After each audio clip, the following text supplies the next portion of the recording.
It's a little wiggly. All right, so you guys noticed a lot of really key information and details, and I'm very impressed with your progress towards understanding this concept. And that's super positive. So what are we going to do now? We're going to take formalized notes on absolute value graphs and equations. And we're going to look at first the definition of absolute value. And some of you guys already mentioned this, which is really nice. Absolute value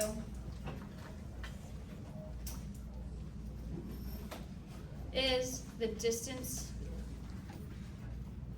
from 0. And what we know about distance is that it's always positive. And so,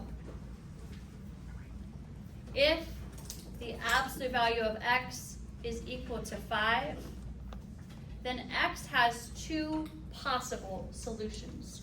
What are the two values that are 5 units from 0? I can change this. They're 5 units away from 0. Tell your neighbor what's 5 units away from 0.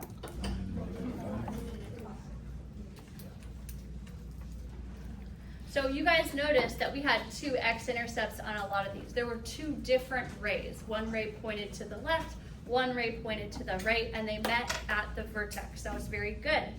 So here's the background that we need to know about absolute value. Distance is positive.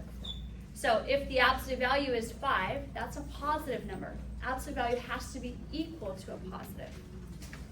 But the value inside of it can be negative, but then again, you would see that we evaluate that as positive because negative 5 is 5 units away from 0. So that's just something in the back of our mind, the graphing pattern.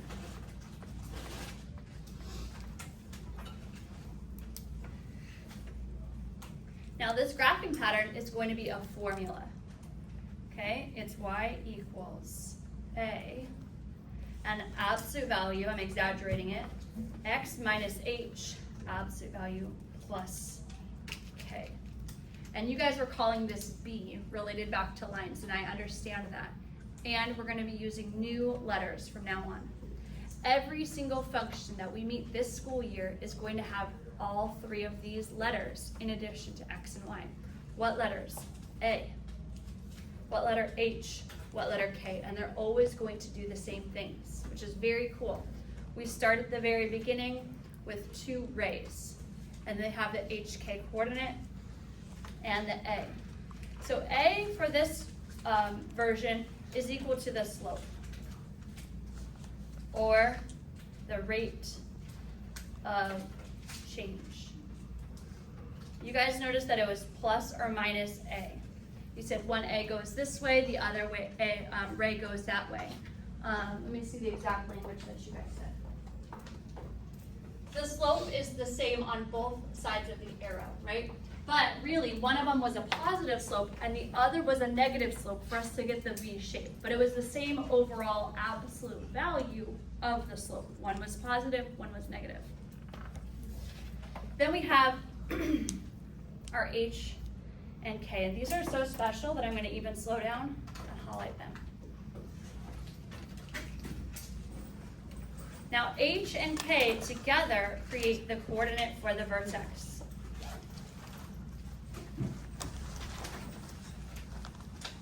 And you guys were so observant with the matching cards. Everybody said this about the vertex pretty well. We're going to switch, and switch ends with the letter H, and then we're going to keep. And what I mean by that is we switch the sign on H and keep the sign on K. That's what you guys were saying when you said, if the number is x plus 2, then the x value was negative 2. But if it was x minus 3, then the x value was 3.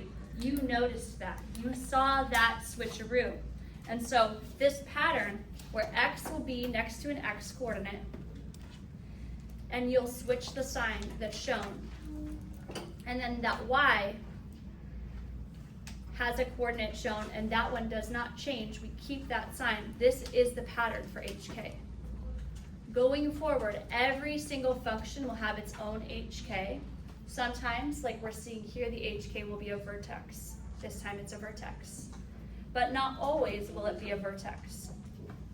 We also noticed that these had symmetry, and so that these will all have an axis of symmetry.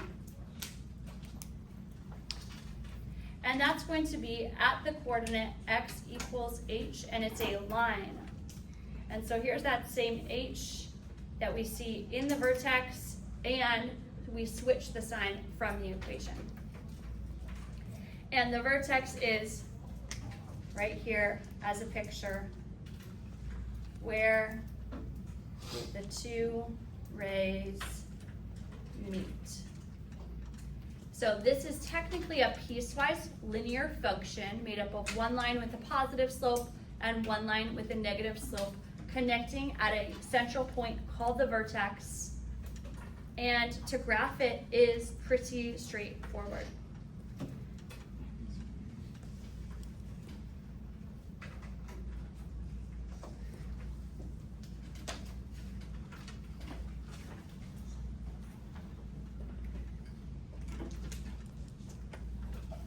So here's my example, y equals 1/2 x minus 3 minus 2. In this equation, we can very clearly see the a, and we can identify the hk. So a is the first value shown. You guys told me that the first number shown tells us if it goes up or down. So this time the first number shown is 1/2. Because 1/2 is positive, are we going to open up or down? Up. So this is 1/2, which means we're going to open up. This means we're going to go up 1 and to the right 2. And also, we're going to go up 1 and we're going to go -2, which is to the up and to the left. So this is the basics of what the slope is going to do. We're going to always go up. So we're going to go up 1 and to the right 2, and then we're going to go up 1 and to the left 2 to form the vertex. That way, one slope is positive and one's negative. We're always going up. One time we go to the right, and then I call this -2 because we're going to the left. So we end up with a positive and negative rate of change. The hk comes from the 3 and the 2, and we want to pay attention to the switch keep. So this looks like a -3, so we switch the sign, and what do we write down? 3. And then this looks like a -2, and we keep the sign, and so we write down -2. So at this time, let's do a quick pause and summary. How do we find the A? How do we find the HK? Tell your neighbor how we found them from the equation. Ready, go. H is X with a switch sign, and Y is just up with a 10.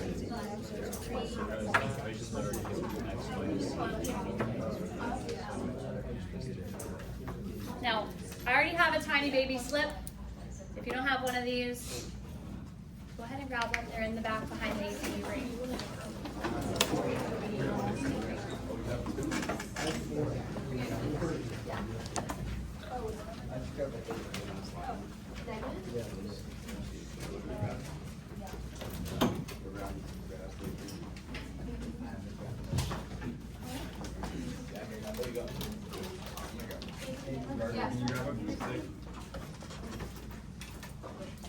Now, if you didn't grab these other supplies, this might be helpful. Brother.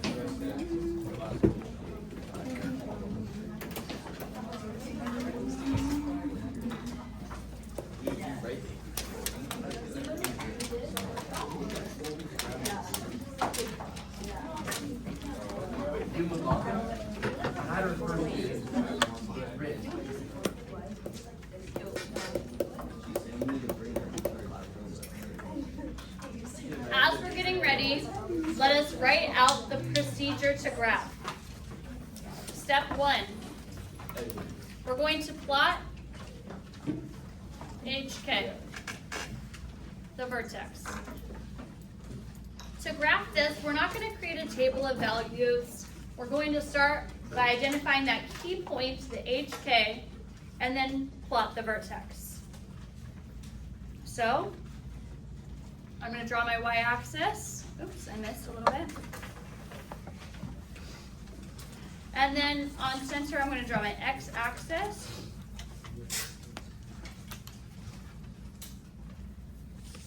And I'm going to that position, +3 for x, 1, 2, 3, -2 for y. So step 1 was to plot the vertex.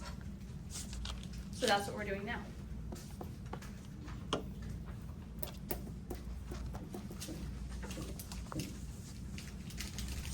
I don't know, some of us are still catching up. We all work at different speeds.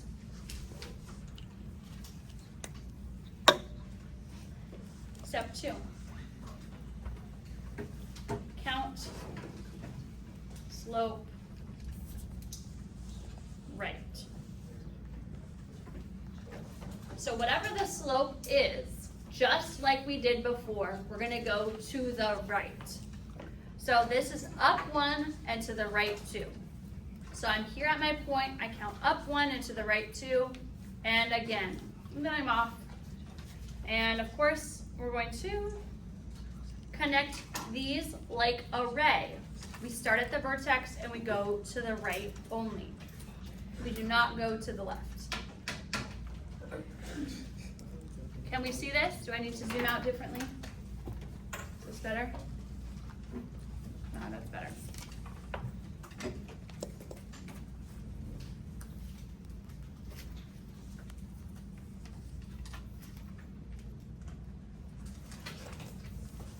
Now, that's step 1. Step 2, how do we make it into a V?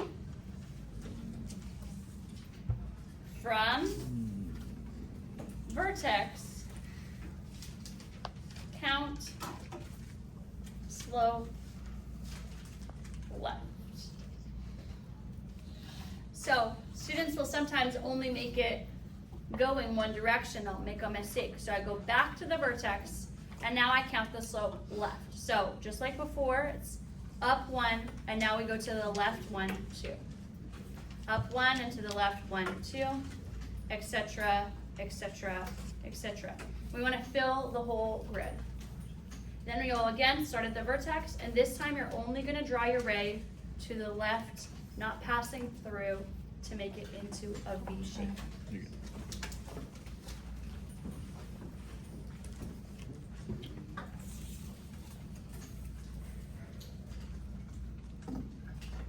So again, we started at the vertex 3, -2.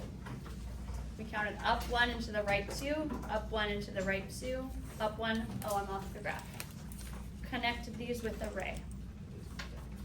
Started back at the vertex, up 1, backwards, up 1, backwards 2, up 1, backwards 2. What's really important is that we do want to connect all the way through to our x-intercepts, our y-intercept. That's going to help us.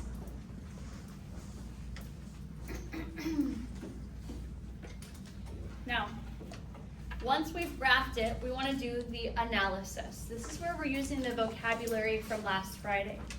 So, we're going to start by finding the domain. Then the range. Then the increasing interval, then the decreasing interval. Then we will do the x-intercepts, and separately the y-intercept. So these things are what we're going to do every single time. I need to move this over just a little bit. Is that it? Okay. The domain, if you were absent, means all the possible x values for the function. And so, what do? I start on the left, and I want to remind myself that this is -infinity. And who is on the other side of the x-axis? +infinity. And so I see this arrow. This arrow is pointing up, but it's also pointing over to negative infinity. There are no holes or gaps in my graph, it's continuous. And then I see that on this side, the arrow is definitely pointing to positive infinity. That means that the domain is, as expected, negative infinity to infinity. This is the most common domain. Will all absolute value functions have this domain? Yes, all absolute value functions have a domain of all real numbers. So if you graph it and it doesn't go all the way across the graph, that's just because it's very steep. It still would continue to negative infinity and all the way to positive infinity. The range for this, we read from the bottom to the top. So down here, we'll point to my y-axis. This is negative infinity, and up here is positive infinity. And so as we're at the beginning of our understanding of these, we always want to label our infinities. Do we see our arrows pointing down to negative infinity? No. So we will start down here anyway, and we're going up to find the bottommost y value, and I found it here at the vertex. Can you see that? That's how I did it. So I want you to repeat this process with me. Take your horizontal line. This is how you find the range. Nothing, nothing, nothing, nothing, yes. What y value is it? -2. So this time the range starts at -2. And then we see that these arrows are pointing up, up, up, up, up, up, up, up, up, to where? Positive. Positive infinity.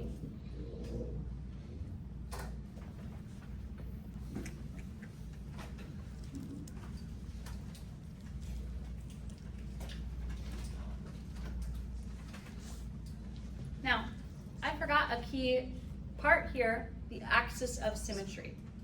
So here is my vertex. I'm going to go to my vertex and draw my dashed vertical line, almost like when I was doing piecewise functions. And I am going to use my highlighter to highlight it, because this is where the domain splits. What was the x value that we passed through here? 3. So just like we did when we were looking at defining the increasing and decreasing for piecewise functions, we're going to do that here. So we've drawn the line, and then we label either side of the line. Remind your neighbor, what do we label it with? What do we label it with? What do we label it with? Well, does anyone remember what we label it with? Okay, what number is this class? 4x?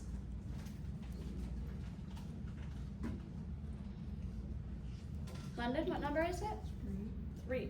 So we label this with a 3 on the left and a 3 on the right.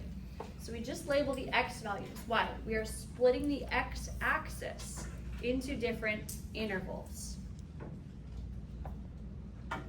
We are going to start by covering up half of the x-axis. Which half? Not going to 0, but going to the vertical line that we drew with the highlighter. So cover up using your right hand the right half. So you see that now? I'm looking to see your hands here. Then we're going to take our other hand. Our free hand is our left hand. We're going to go to the far left of the graph. Put your finger at the very far arrow with your other hand, with your left hand. We're going to use 2 hands. We're so blessed, we all have 2 hands. So now we're going to trace the graph back to your right hand. Trace it. I want to see you do it now. Trace it. Trace it with your finger. Trace it. Oh, just going the one way, from left to right. Okay? Just going the one way. This way only. Okay, I'll do it again. I start at the left and I go to the right. This way only. So as you saw me do it, I started at the left and went to the right. You think that it's silly, but this is the proper way to do it. You have to start on the left and go to the right. As you do that, this is how you can tell which way it's going. Which way is it going, up or down? Down. Down. So I have now seen, oh, this is going down. So this is my what interval? Increasing or decreasing? Decreasing. Decreasing, because it was going down. So the decreasing interval is negative infinity to 3. That's what we write down.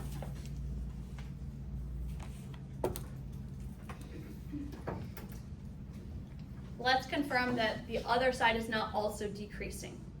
So now I use my left hand, cover up the other side, and still from left to right. So I start very close to my hand and I trace the function.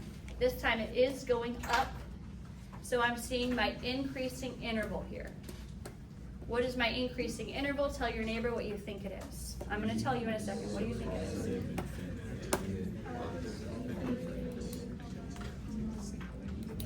Okay, I hope your neighbor said 3 to infinity. If they did, you guys are on the right track. If they said something else, you need to think about it in a new way. Okay, the x-intercepts. This is very easy. This is my x-axis. Here's 1. What's the x value here? -1 is correct. Thank you, Matt. -1, comma 0 is that coordinate. And is there another? Yes. Here it is. What is the x coordinate here? Count it. Don't get it wrong. 7. Thank you, Lucy. We found them by graphing. So if you find them by graphing, you're very pleased.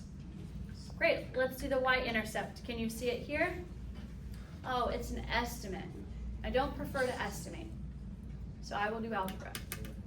Okay, so the x-intercepts are always x comma 0. The y-intercepts are always 0 comma y.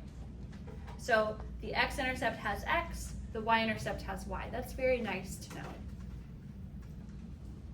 So to calculate the y-intercept, 0 for x. So I'm going back to my equation right here, and I'm going to write this equation down, but instead of x, I'm going to put in 0. Y equals 1/2, absolute value of 0 minus 3, absolute value minus 2. So I'm just writing down the exact same thing, but instead of x, I put 0. Now, for our notes, I am going to show every step to simplify this, but going forward, I would probably just do this in my head. You might too, depends on who you are. Do you know 0 minus 3? What's 0 minus 3? -3. Very good. So we're going to say 1/2, absolute value of -3 minus 2. Agree? So then we're thinking, okay, what is the absolute value of -3? So back to the top. What number is 5 units away? It was -5 and 5. So how many units away from 0 is -3? Not a trick question. 3. Now that we've evaluated it, it's no longer in the absolute value. It's just in parentheses to indicate that we're multiplying. Now, do you know half of 3 as a decimal? 1.5. 1.5. And then we subtract these. The 2 is larger, so we know our answer is going to be negative. And that's $1.50 and $2. How far apart are they? 50 cents. This is the y value. To write this as a coordinate, you say 0, -0.5. So you can absolutely show all of this work, or you could do some of the work in your head, but what you have to get? The same answer as me, right? We've all got to get the same answer. This was the algebra. Let's also practice the algebra for the x-intercepts. Okay, you ready for it? Now, we know that the 2 answers are these 2 answers. Let's look at the algebra. To find the x-intercept, we place y in the equation. We replace y with the number 0. So here's my equation back up at the top. Instead of y, what are we going to write down? Instead of y, what are we going to write down? 0. So we say 0 equal 1/2 absolute value x minus 3, absolute value minus 2. This is the algebra. If we can't find them by graphing, this is the math that you would do. So here the absolute value is, and what we need to do is called isolate the absolute value. We need to solve for the absolute value. So I'm going to cover this up. So it's times by 1/2 minus 2. we have to undo those operations and reverse PEMDAS. So that means we're going to first add 2 to both sides and then use the reciprocal of 1/2. Remind your neighbor what the reciprocal of 1/2 is. Okay, so let's do that arithmetic right now. Add 2. Add 2. Clearly cancels out, very good. 1/2, absolute value, x minus 3, absolute value. You never distribute into absolute value, don't ever do it. Instead, right here, I use the reciprocal of 1/2, which is 2. We multiply by 2. Why? What's half of 2? 1. So this is going to give me 4 is equal to the absolute value of x minus 3. And what's really cool is we saw the 4. Where did we see the 4?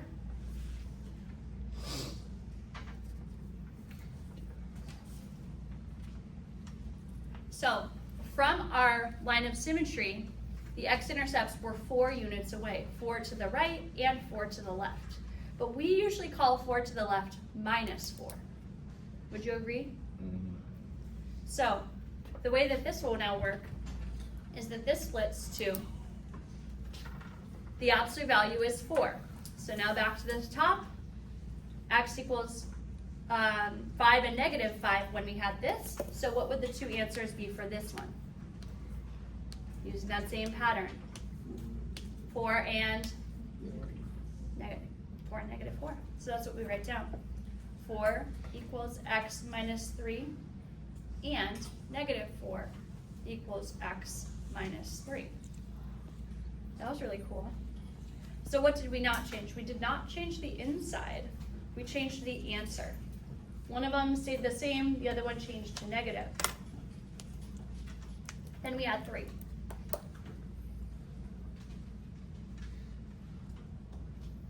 Four plus 3 is 7. Confirmed. We had 7 right here. Negative 4 plus 3 is negative 1. Confirmed. That's what we saw. So what that means is that the algebra confirms what we saw graphically, which is what we wanted. We wanted to see how does the algebra match the graph. So this is the algebra that you do.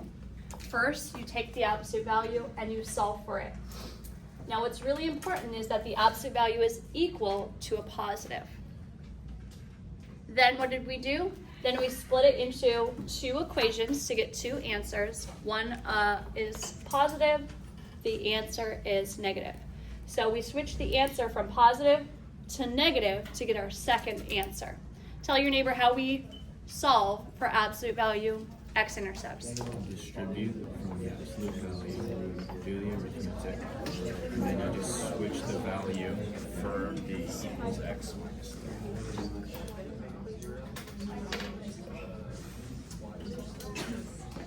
And then distribute again. Okay, I filled up my whole page. So at this time, we're going to get into our graphing whiteboard practice. You may work in a group of 2 or 3. You may use one of the